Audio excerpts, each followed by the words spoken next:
Captain Marcus Reynolds gripped the command chair as the UES Horizon's hull groaned against the cosmic barrier that had contained their galaxy for millennia. The ship's experimental quantum drive hummed with impossible energy, drawing power from dimensions that most species couldn't even comprehend, let alone harness. "Status report," Reynolds commanded, his weathered face illuminated by the bridge's amber warning lights. "Hull integrity at 70% and holding," reported Lieutenant Emma Torres from her engineering station. "The barrier is fighting us, sir, but human engineering is proving superior to ancient alien technology." Dr. James Wright, the expedition's chief scientist, looked up from his instruments with wide eyes. "Captain, the energy readings beyond this barrier are unlike anything we've encountered. The Galactic Councils were right to fear what lies beyond." For 3,000 years, the Galactic Federation had warned all member species about the impenetrable wall that surrounded their galaxy cluster. The ancient builders, a long-extinct race, had supposedly constructed it to protect the younger civilizations from something terrible in the void beyond. Every attempt by Federation ships to breach the barrier had ended in complete destruction. But humans were different. They possessed something the other species lacked, an almost reckless determination to push beyond every boundary, no matter the cost. "Breakthrough in 30 seconds, announced Navigator Lisa Chen, her fingers dancing across holographic controls. "Whatever's out there, we're about to become the first beings in recorded history to see it." The ship's AI, called Athena, spoke in her calm, synthetic voice. "Captain, I must advise that we are venturing into completely unknown territory. My predictive models cannot calculate potential outcomes beyond this point." Reynolds smiled grimly. "That's what makes us human, Athena. We go where others fear to tread." The moment of breakthrough came with a sensation like reality tearing apart.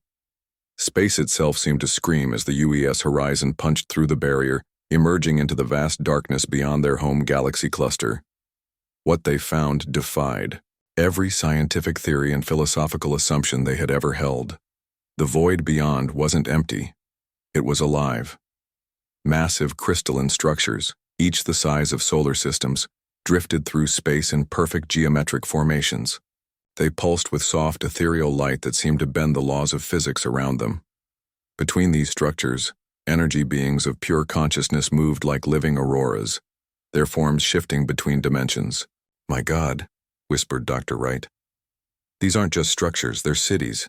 Civilizations of beings that exist on a scale we can barely comprehend."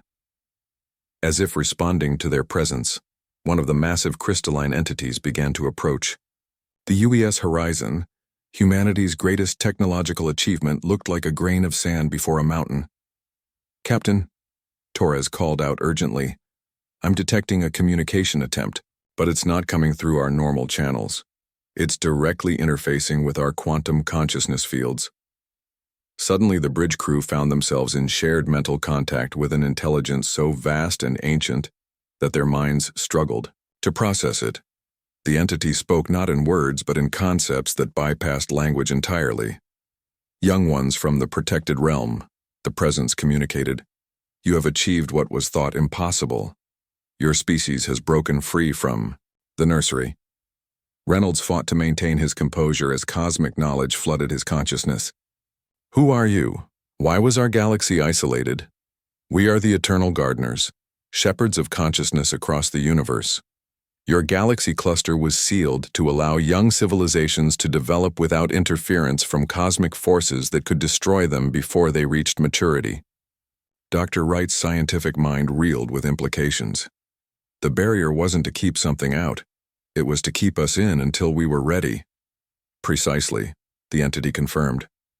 "Most species never develop the capability to breach our protection. They remain content within their limited sphere, never knowing what lies beyond. But humans possess something rare, the drive to transcend every limitation, even those placed for their own protection." Navigator Chen accessed the ship's long-range sensors, her voice filled with awe. "Captain, I'm detecting millions of these entities throughout the cosmic web.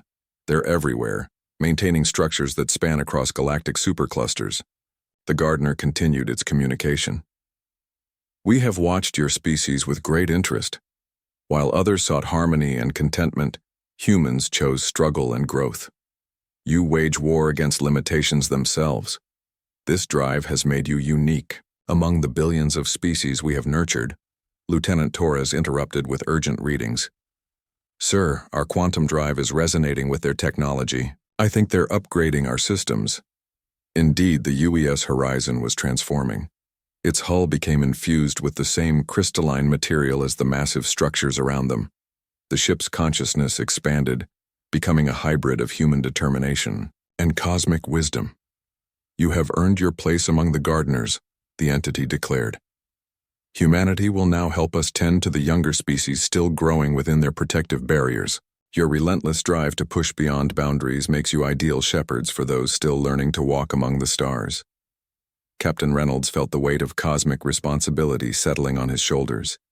Humanity had sought to explore beyond their galactic frontier, but instead they had graduated to become caretakers of galactic evolution itself. As the UES horizon joined the eternal dance of the gardeners through the cosmic web, Reynolds realized that breaking through the barrier hadn't been an end, but a beginning. Humanity's greatest adventure was just starting. The galaxy cluster they had left behind now seemed small and distant, just one of countless nurseries where young civilizations would grow, until they too were ready to break through and join the infinite community beyond. Humanity had finally found their true place in the universe, not as conquerors, but as gardeners of consciousness itself.